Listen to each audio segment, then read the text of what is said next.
क्या 2050 तक इंसान मार्स पर घर बना सकता है? सोचिए, सुबह उठते ही आप खिड़की से बाहर देखते हैं, लेकिन सामने न पेड़ हैं न नदियां, बस लाल रंग की सूखी जमीन और दूर तक फैला सन्नाटा। आप अर्थ पर नहीं, मार्स पर हैं। सुनने में ये साइफाई मूवी जैसा लगता है, लेकिन सच ये है कि आज दुनिया की सबसे बड़ी स्पेस एजेंसीज इस सपने को सच बनाने में लगी हुई हैं। लेकिन सवाल ये है, क्या मार्स पर रहना सच में पॉसिबल है, या ये एक खतरनाक एक्सपेरिमेंट साबित होगा? मार्स की सच्चाई। मार्स, जिसे हम रेड प्लैनेट कहते हैं, ये हमारे सोलर सिस्टम का चौथा ग्रह है। ये अर्थ से करीब 225 मिलियन किलोमीटर दूर है। लेकिन दूरी ही इसकी सबसे बड़ी समस्या नहीं है।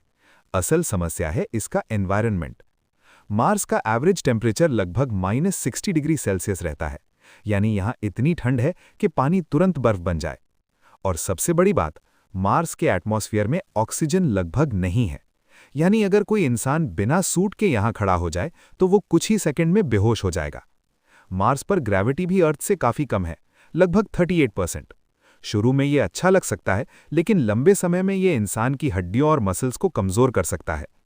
तो अब सवाल उठता है, इतनी खतरनाक जगह पर इंसान क्यों जाना चाहता है? मार्स मिशन क्यों? साइंटिस्ट्स और ऑर्गेनाइजेशंस जैसे नासा और प्राइवेट कंपनीज जैसे स्पेसएक्स मार्स पर इंसान भेजने की तैयारी कर रहे हैं। इलॉन मस्क का सपना है कि इंसान एक मल्टी प्लैनेटरी स्पीशीज बने, यानी अगर अर्थ पर कभी कोई बड़ा डिजास्टर हो जाए तो इंसान मार्स पर सर्वाइव कर सके।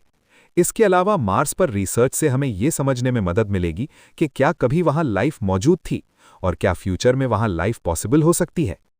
मार्स पर घर कैसे बनेंगे? अब सबसे बड़ा चैलेंज है मार्स पर रहना कैसे पॉसिबल बनाया जाए। साइंटिस्ट्स कई तरीके सोच रहे हैं।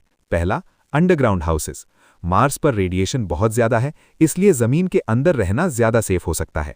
दूसरा, 3D प्रिंटेड होम्स। मार्स की मिट्टी का इस्तेमाल करके वहीं पर हाउसेस बनाए जा सकते हैं। तीसरा, डोम सिटीज। एक ट्रांसपेरेंट डोम के अंदर पूरा इकोसिस्टम बनाया जा सकता है, जहां ऑक्सीजन, प्लांट्स और कंट्रोल्ड एनवायरनमेंट हो। लेकिन ये सब बनाना आसान नहीं है। इसके लिए एडवांस्ड रोबोट्स और एआई की जरूरत होगी। खाना और पानी। मार्स पर सर्वाइवल का सबसे बड़ा सवाल है, खाना और पानी कहां से आएगा? साइंटिस्ट्स हाइड्रोपोनिक्स टेक्नोलॉजी पर काम कर रहे हैं, जिसमें बिना मिट्टी के प्लांट्स उगाए जाते हैं। मार्स की सरफेस के नीचे आइस मौजूद है, जिससे पानी निकाला जा सकता है। फ्यूचर में एस्ट्रोनॉट्स खुद का खाना उगा सकते हैं और रिसाइकल्ड वाटर का इस्तेमाल कर सकते हैं, यानी धीरे धीरे मार्स पर सेल्फ सस्टेनिंग लाइफ पॉसिबल हो सकती है। मार्स के खतरे। लेकिन मार्स पर रहना उतना आसान नहीं है जितना सुनने में लगता है। यहां डेडली रेडिएशन है जो इंसान के डीएनए को डैमेज कर सकता है। मार्स पर डस्ट स्टॉर्म्स इतने बड़े होते हैं कि पूरे प्लैनेट को कवर कर सकते हैं और ये कई महीनों तक चल सकते हैं। लो ग्रेविटी की वजह से इंसान की बॉडी धीरे धीरे कमजोर हो सकती है। और सबसे बड़ा डेंजर, आइसोलेशन। मार्स पर रहना मतलब अर्थ से लाखों किलोमीटर दूर, जहां मदद तुरंत नहीं पहुंच सकती। Future technology. फ्यूचर में रोबोट्स मार्स पर पहले जाएंगे और इंसानों के लिए इंफ्रास्ट्रक्चर तैयार करेंगे। एआई सिस्टम्स एनवायरनमेंट को कंट्रोल करेंगे, ऑक्सीजन लेवल मेंटेन करेंगे और रिसोर्सेज मैनेज करेंगे। धीरे धीरे मार्स पर स्मॉल कॉलोनीज बन सकती हैं, जो बाद में सिटीज में बदल सकती हैं। तो क्या मार्स पर इंसान रह सकता है? आंसर है हां, लेकिन बहुत मुश्किल के साथ। 2050 तक शायद पहली ह्यूमन कॉलोनी बन जाए, लेकिन पूरी तरह अर्थ जैसा जीवन अभी भी बहुत दूर है।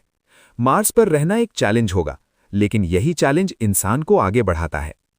अब सवाल आपसे, अगर आपको मौका मिले, क्या आप मार्स पर रहना चाहेंगे? कमेंट में जरूर बताइए। और अगर आपको ऐसे स्पेस और फ्यूचर वाले वीडियोस पसंद हैं, तो चैनल को सब्सक्राइब करना मत भूलिए, क्योंकि आगे आने वाला फ्यूचर आपकी सोच से भी ज्यादा इंटरेस्टिंग होने वाला है।